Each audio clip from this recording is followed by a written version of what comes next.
Babasahin ko po ang ating classroom rules. Una, always be on time. Ano nga po ang always be on time? Okay, bawal po tayo balik. Masok po sa tamang oras. Pangalawa, attentive to teachers while teaching. Ano po yun? Yes. Ears on teachers. Huwag po tayong mahikipagdaldalan sa tabi. Huwag po natin silang papakinggan. Okay, keep your classroom clean. Ba't napulot po kayo kanina ng mga basura? Opo. Yes, tama. Linisin. Huwag po tayong magkakalat. Okay, be friendly with everyone. Ano yun? Makipagkaibigan. Yes, makipagkaibigan. Huwag po din po tayong makikipag-away. Okay?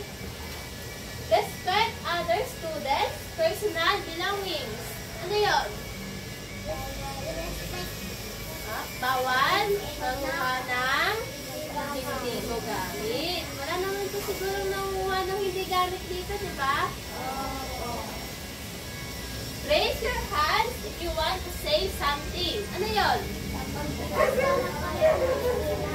Okay, tataas po natin ang ating kanang kamay kapag may gustong sabihin, kapag gustong lumabas, o kapag may magre-recite. Naintindihan po ba natin ang ating classroom rules? Okay, now, can you please all stand up at gawin natin ang chicken dance. Puntan po natin.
Okay,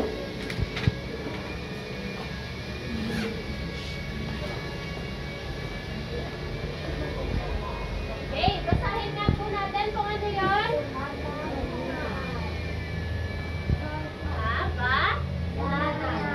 Vaginal. Tama ba? Palakpakan naman natin si JF. Okay, pangalawa. O, halika dito. Abot mo?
minuto lang yan, ha?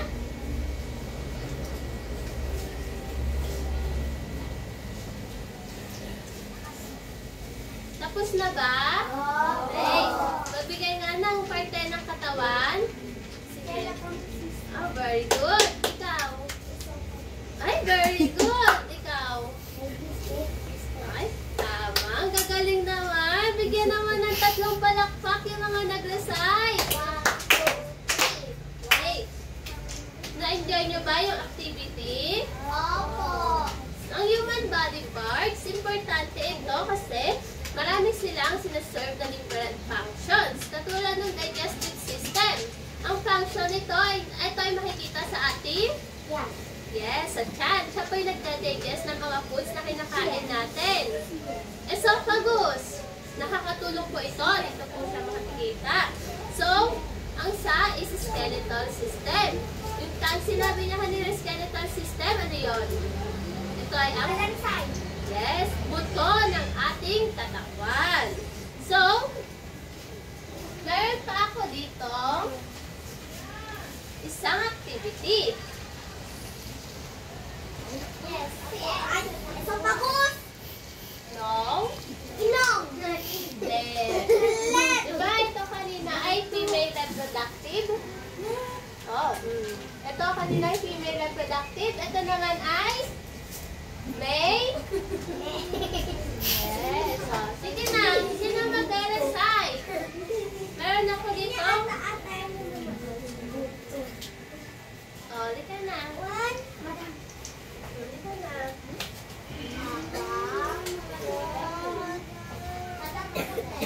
Ako na yung second.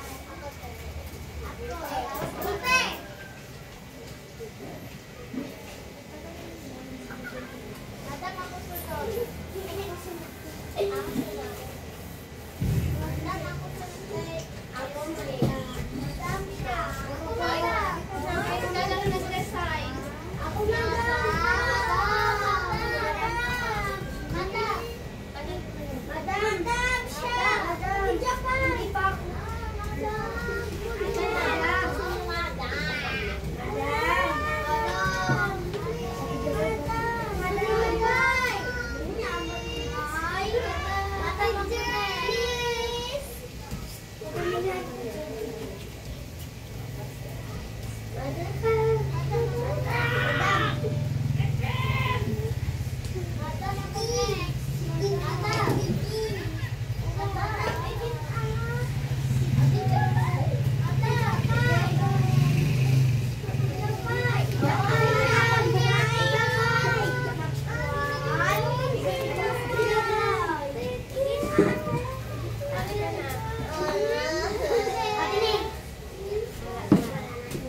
Sige, gusto niyo ipabasa ko sa kanila?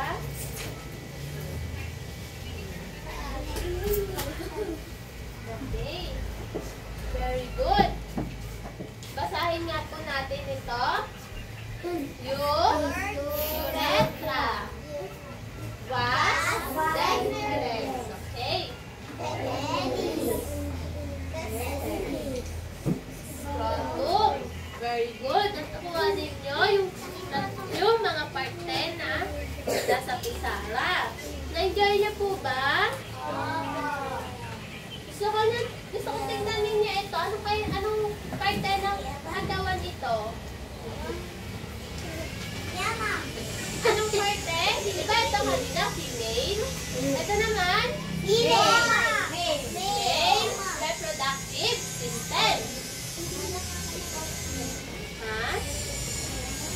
So, ready na kayo sa ating topic ngayon. Ang ating topic ay about male reproductive system. The reproductive system is responsible for producing offspring and transferring heredity traits through internal fertilization. This ensures that human beings continue to survive. So, yung reproductive system natin ay essential para magproduce ng offspring. Kayo, katulad ninyo, mga bata, mga babies, ito po ay responsibilidad ng ating reproductive system. So, reproduction is a biological process that ensures the survival of living organisms. Why do we need to reproduce? Bakit kailangan natin dumami? Para masustain. Ha? Bakit nga? Bakit kailangan natin mag-reproduce? So, sabi dito, to ensure survival of species tulad natin. Para ma-ensure natin na hindi po tayo magiging endangered or mauubos. To produce egg and sperm cells, to transport and sustain these cells, to transfer genes containing DNA from parents to offspring, to nurture the developing of offspring, and to produce hormones na makakatulong sa reproduction system. So, the reproductive system is composed of several organs. It is responsible for producing sperm cells and hormones. A sperm cell is important to fertilize an egg. Ano sabi ko? Pag nagtuturo si teacher, wala kang ingay. Okay? Makinig lagi. Is our teacher. Okay? So, producing a sperm cell, importante ang sperm cell kasi siya yung mag-fertilize sa ating egg. Okay? Hormones are responsible for the development of adult male characteristics. Pag nagbibinata po tayo, hormones po ang humuhulma sa atin. Okay? So,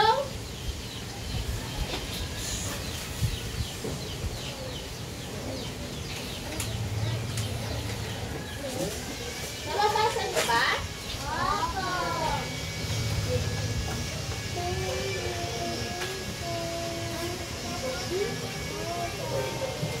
This is the male reproductive system. Itong reproductive ng mga lalaki.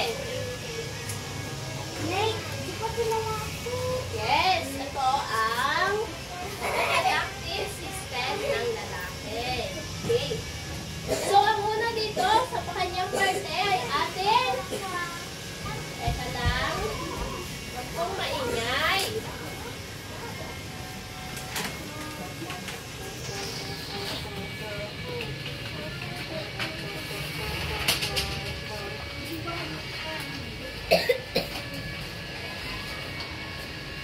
Ang unang-una, syempre, ay ang penis.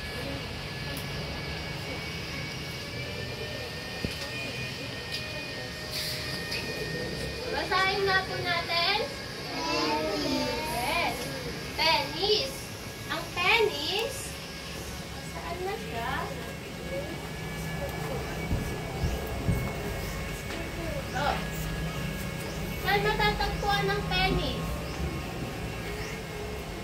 Sa male. Yes, sa lalaki. Matatagpuan ba ito sa babae? Lalo. Oh, anong meron sa babae?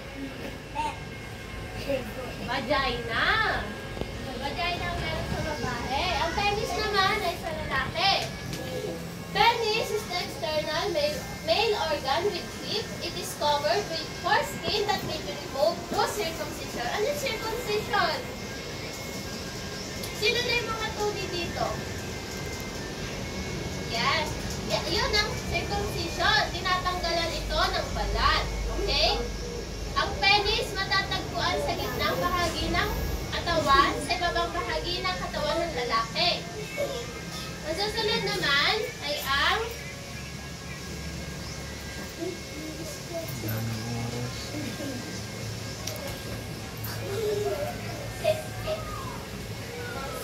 nakibasa nga mga bata. Scrotum. Scrotum po, basa dyan. Ang scrotum is a pair of pouch-like sacs that contains the testes. It also controls the testes temperature because they must be slightly cooler than the body to produce sperm cells. Ano ang scrotum? Diba meron tayong penis? Ito ang penis. Ito naman ang scrotum. Ano to? Tinatawag nating Low. yes, itlog. Ito ang tinatawag na itlog ng mga lalaki. Susunod naman ay ang, diba ang sabi doon, scrotum contains testes. Ngayon naman, ano to?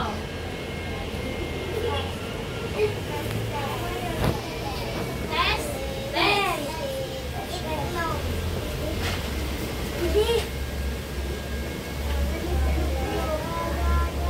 Ito po ay testes.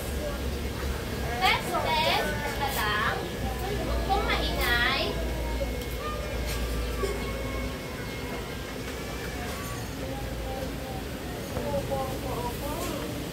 Testes are glands that produce the sperm cells, and the male sex has hormone that called testosterone. Asan ang testes? Ito siya. Matatagpuan po siya sa loob ng ating scrotum. Siya ang nagko-contains ng mga sperm cells. Ano ang sperm cells? No! Ang sperm cells po, ito po ay nilalabas ng lalaki tuwing sexual intercourse. Okay? Ang susunod naman ay ang... No! Basta.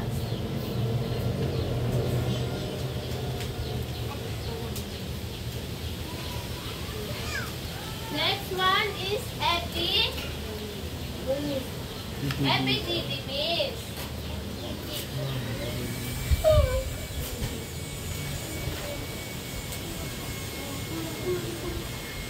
Epididymis is a narrow coiled tube that stores sperm cells.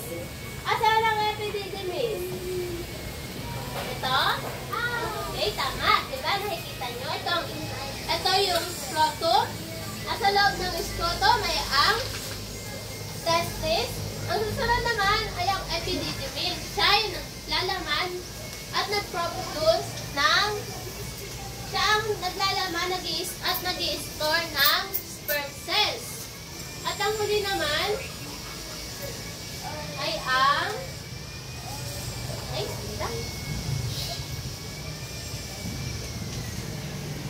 ano nga ulit nasa dito?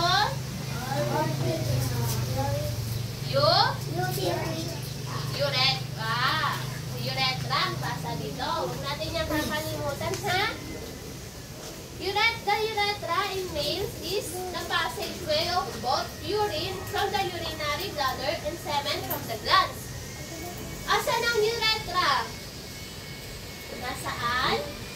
Number 5. Yes, number 5. Ito, nakikita po ba natin itong linyang ito? Yes. Ito ang tinatawag na urethra. Kasi nga sabi dito, urethra is the passageway of both urine from the urinary bladder. So, ito po ang daanan ng ating ispo. Ihe. Yes. Doon dumadaan ng ating ihe. Sa mga lalaki lang ha, iba sa babae. Okay, naintindihan po ba natin? Yes. Natawagin ko ngayon si Teacher Jason para mas lalo natin para i-discuss niya ang iba pang bahagi ng male reproductive system. Hey, good morning class. I am your teacher Jason. We will continue the discussion about reproductive system na tinalakay kanina ni Ma'am Neris. So, anong number natin? Number 6. Seminal vesicles. Seminal vesicles class are sac-like pouches attached to the vas deferens.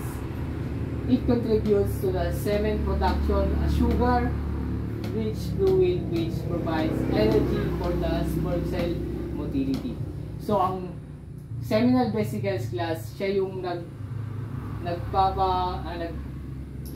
nagbibigay energy sa ating sperm cell. Okay. So, number 7. Vas deferens. So, ano ang vas deferens? Vas deferens is a long muscular tube that serves as the passageway of the sperm cell. Okay, class. Ang vas deferens ay siya yung passageway ng sperm cell. Kumbaga, dito dumadaan yung ating sperm cells. release from the testes to the seminal vesicles and the urethra. So, naiintindihan po ba natin, class? Okay. So, number 8. Cowper's gland is called the bulbourethral gland, is one of the 3 sized organs found beneath the prostate gland. So, matatagpuan ito sa ibaba ng prostate gland. It is responsible for releasing fluid that flushes out foreign matters and neutralize the acidic urine in the urethra. So, responsible siya sa pag-release ng fluid sa ating urethra. Okay. Number 9 class, prostate gland is a gland located between the bladder and the penis. So, matatagpuan siya class sa pagitan ng bladder at penis. It produces fluid that nourishes and protect the sperm. So, siya yung nagpro-protect sa ating sperm cell. Okay. Intindihan mo ba natin? Take note of the importance of reproductive system. The male reproductive system helps to reproduce that sustain an equilibrium between different biotic continuance of the ecosystem. Male helps in evolution as variation arises via reproduction over many generations. Do you understand, class? Okay. Thank you. What are the different part of reproductive system? So, isa-isahin natin ngayon. Ano ang una? Penis, scrotum, testes, epididymis, urethra, seminal vesicles, vas deferens, Cowper's gland, and ano ba yung isa? Prostate gland. So, yun ang different part of the reproductive system. Very good, class. You are now ready to our next activity. So, magpapa-activity ako ngayon. So, I will read the direction. Identify the parts and function of the male reproductive system. Write the parts and function of the male reproductive system using the chart below.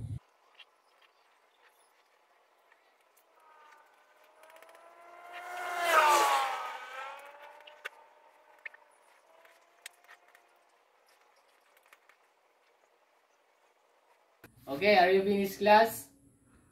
Hindi pa. Okay, I will give you 5 minutes to finish your work or your activity. Okay, pass your papers in front and I will check it.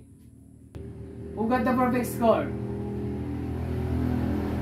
Okay, so that is our activity for today. So let's proceed to our next activity. Direction. Write yes if the sentence discuss safety and healthy practice on male reproductive system, and no if not.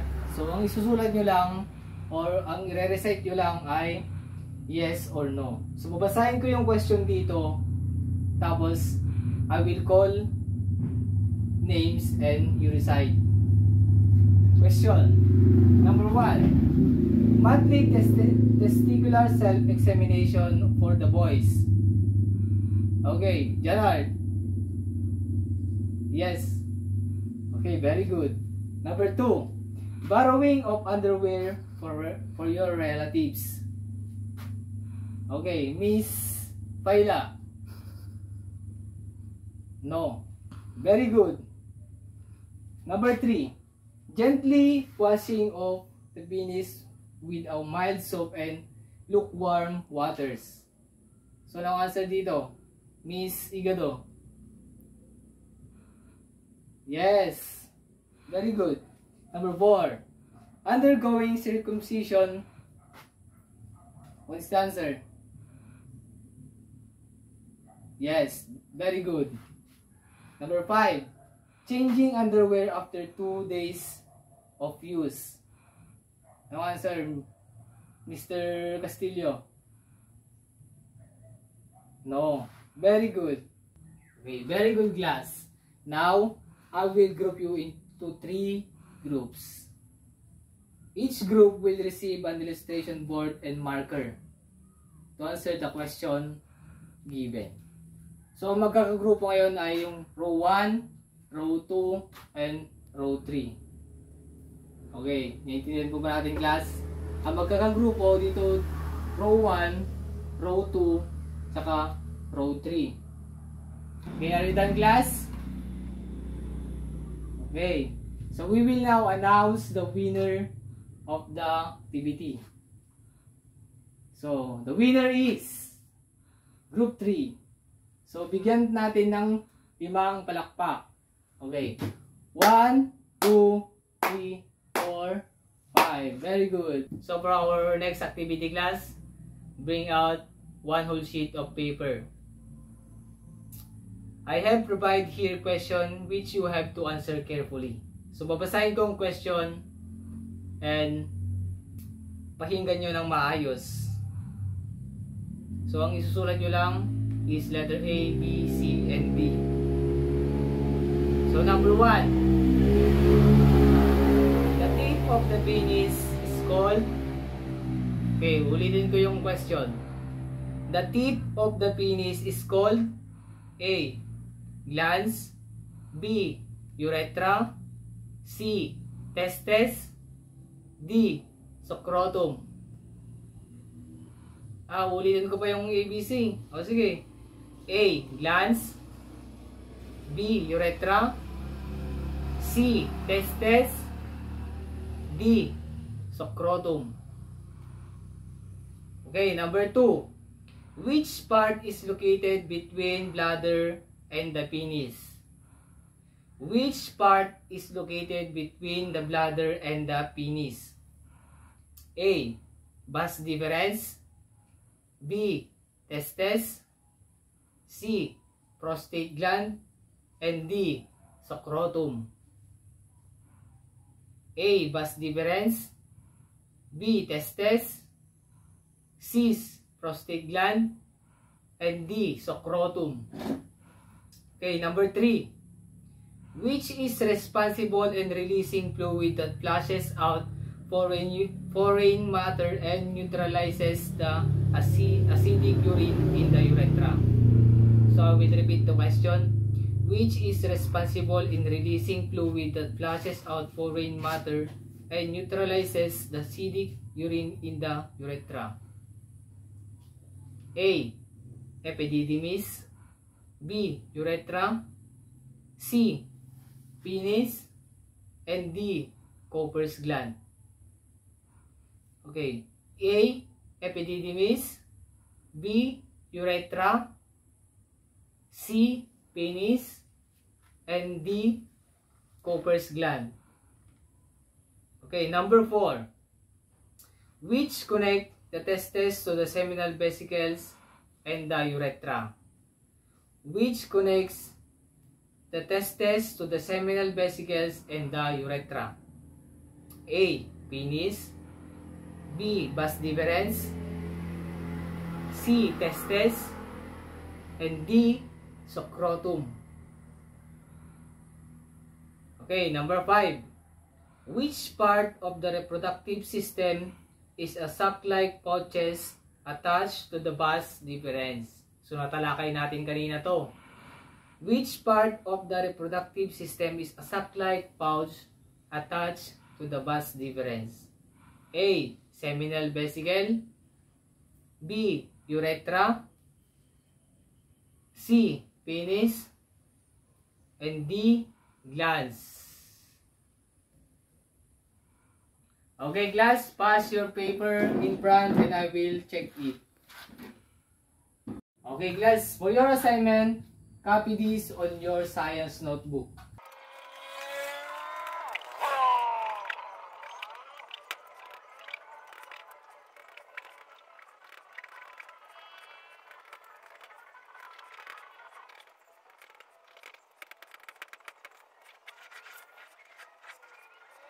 So for your assignment, class, check if the reproductive parts belong to a male or female. Okay, class, dito na nagtatapos ang ating lecture. So ang inyong assignment ay kukulit ko na lang on Monday. So see you again next meeting. Goodbye!